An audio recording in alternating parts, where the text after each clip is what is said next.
Speciality जो है केसर का वो है इसका स्मेल, एरोमा जो है। एक सोशल मीडिया और इंटरनेट पे एक बहुत ही उभरता हुआ ये क्रॉप देखा गया है। कश्मीर का जो इलाका है पंपोर वाला, वहाँ से हम लोगों ने तकरीबन 2 किलो जैसा बल्ब हम लोगों ने इनिशियली मंगाया, क्योंकि एक सैफरन फूल एक अपने आप में एक ग्लैमर है। एक ऐसा टेम्परेचर चाहिए होता है 16-17 डिग्री सेल्सियस का, जिसमें कि फ्लावर इनिशिएट होता है। ये दिखाता ये है कि हमारा जो क्षेत्र है वो अनुकूल है हमारा सैफरन कल्टीवेशन के लिए। अभी तक प्रयास नहीं हुआ था इस क्षेत्र में।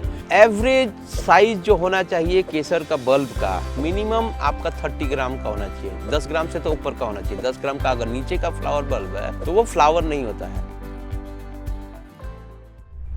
केसर मैम 2000 कोरोना के बाद एक सोशल मीडिया और इंटरनेट पे एक बहुत ही उभरता हुआ ये क्रॉप देखा गया है। इंडोर फार्मिंग के रूप में ये सक्सेस हो सकता है, लोगों ने जाना है इसको। और हिंदुस्तान में कुछ जगहों पे इसकी ट्रायल प्रारंभ हो चुकी थी और सफलता भी मिली थी। तो उसी संदर्भ में नॉर्थ ईस्ट में सैफरन की किसी भी प्रकार से यहाँ पे ट्रायल या कुछ चीज़ें नहीं हुई थी। तो हम लोगों ने कोफम में जो हमारा सेंटर है यूनिवर्सिटी के अंदर में, एक एक्सटेंशन विंग है यूनिवर्सिटी का, तो इसमें हम लोग हमारे पास कुछ इंडोर में सुविधाएं थी, लाइक एसी था हमारे पास, ह्यूमिडिफायर ऑलरेडी था। तो हम लोगों ने सोचा क्यों नहीं इसको इंडोर करके सक्सेसफुल किया जाए सैफरन को। तो हम लोगों ने लास्ट ईयर कुछ सैफरन के बल्ब हम लोगों ने, कश्मीर का जो इलाका है पंपोर वाला, वहाँ से हम लोगों ने तकरीबन 2 किलो जैसा बल्ब हम लोगों ने इनिशियली मंगाया, ठीक है, फर्स्ट फेज़ में। और इसको हम लोगों ने ट्रायल के रूप में लिया था पिछली बार, लेकिन कुछ टेक्निकली सुविधा ना होने की वजह से हम लोग उसको पिछले साल सक्सेसफुल नहीं कर पाए।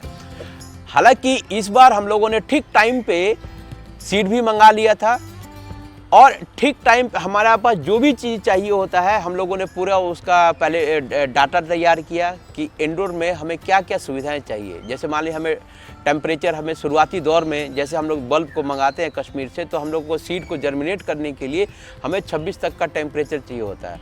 तो उसके लिए हमारे पास एसी था जिससे हम लोग 26 ईजिली मेंटेन कर सकते थे।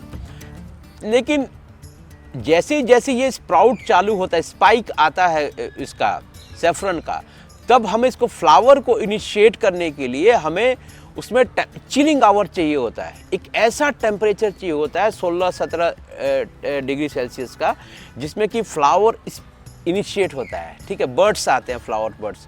तो वो तभी मेंटेन हो सकता है जब आपका एसी अच्छा खासा और ह्यूमिडिटी आपका हाई हो, यानी 60-70% ह्यूमिडिटी हो, तब आप टेम्परेचर को डाउन मेंटेन कर सकते हैं, 16-17 तक ला सकते हैं। और वो हमने की इस बार। सफलता मिली तब जब हम लोगों ने इसको ह्यूमिडिफायर में हम लोगों ने खाना देना चालू किया। वो जो पानी जो ह्यूमिडिफायर में यूज़ होता है, उस पानी में हम लोगों ने NPK और माइक्रोन्यूट्रिएंट, बोरोन, जिंक, कैल्शियम, ये जो हम लोगों ने उसमें पानी में घोल बना के दिया। तो हम लोग एरोपोनिक माध्यम से हम लोगों ने पौधे को खाना देना चालू किया, फर्टिगेट करना चालू किया।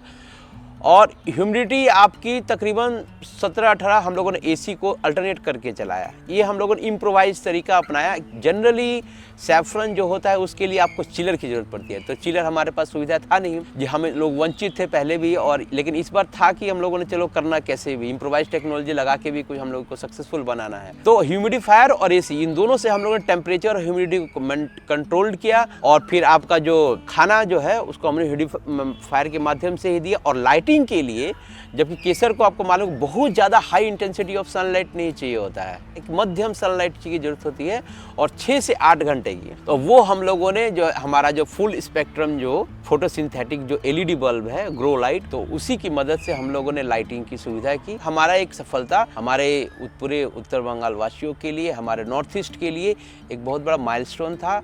और गवर्नमेंट ने भी, सेंट्रल गवर्नमेंट ने भी एक अपने स्कीम के तहत, जो उनका जो स्कीम है, scheme for the north east development के लिए, उसमें उनकी शायद विज़न भी है कि नॉर्थ ईस्ट को एक सैफरन की कल्टीवेशन के रूप में इस क्षेत्र को डेवलप करें। गवर्नमेंट अगर हमारे जो FPC है, किसानों को अगर सब्सिडी के रूप में इसके बल्ब अगर मुहैया करवा दे फ्री में फर्स्ट 1-2 सालों में, तो आगे चल के ये क्षेत्र जो है मैम इकोनॉमिकली काफ़ी डेवलप हो सकता है। हमारे किसान जो है उनके जेब में पैसा आ सकता है और उनकी इनकम जो है दोगुनी तीन हो सकती है।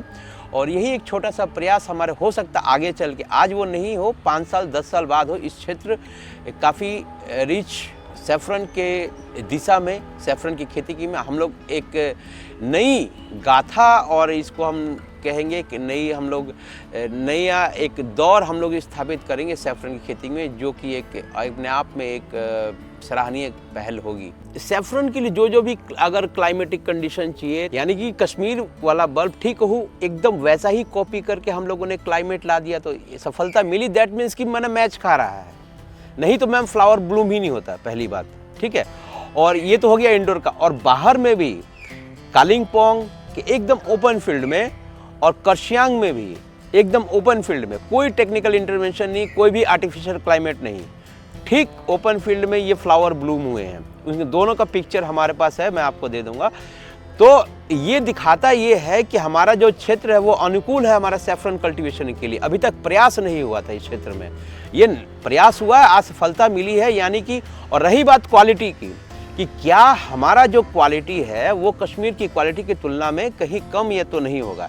ये जो बल्ब हम लोग लाए हैं ये एकदम माँ है, जैसा कश्मीर में जो बल्ब है वहीं से हम लोग मंगाए हैं।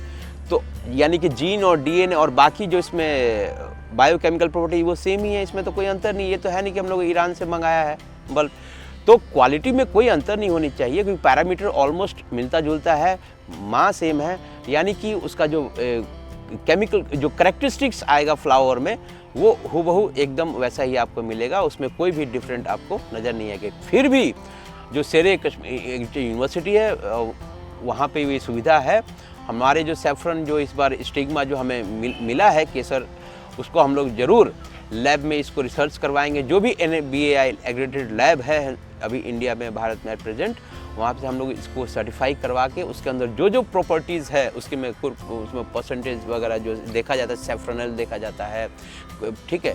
तो वो सारे परसेंटेज वगैरह हम लोग चेक कराएंगे और एक गुणवत्ता में भी हम लोग आगे में काम करेंगे, क्या कि इसको हम लोग कॉन्फिडेंटली बोल पाएँ कि कहीं से भी कश्मीर का जो केसर है उससे कम नहीं है। और हम लोग अपना उत्तर बंग, हालांकि वहाँ की GI टैग है, कश्मीर केसर को वहाँ GI टैग मिल चुका है, ये वहीं की है, इसमें हम लोग ये नहीं बोल रहे कि हमारा है, लेकिन हमारे उससे हमारा किसान भी अगर लाभान्वित होता है तो इसमें कोई दिक्कत की बात नहीं। इसमें देखिए मैं आपको एक छोटा सा एग्जाम्पल देता हूँ कि अभी फ़िलहाल अगर आप कोई भी सैफरन का बल्ब ऑनलाइन ख़रीदने जाएँ तो एक बल्ब 40 रुपये का आता है।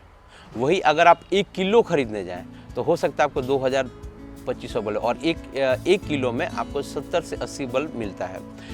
एवरेज साइज़ जो होना चाहिए केसर का बल्ब का, जिसमें फ्लावरिंग होगा, मिनिमम आपका 30 ग्राम का होना चाहिए, 10 ग्राम से तो ऊपर का होना चाहिए। 10 ग्राम का अगर नीचे का फ्लावर बल्ब है तो वो फ्लावर नहीं होता है, ठीक है।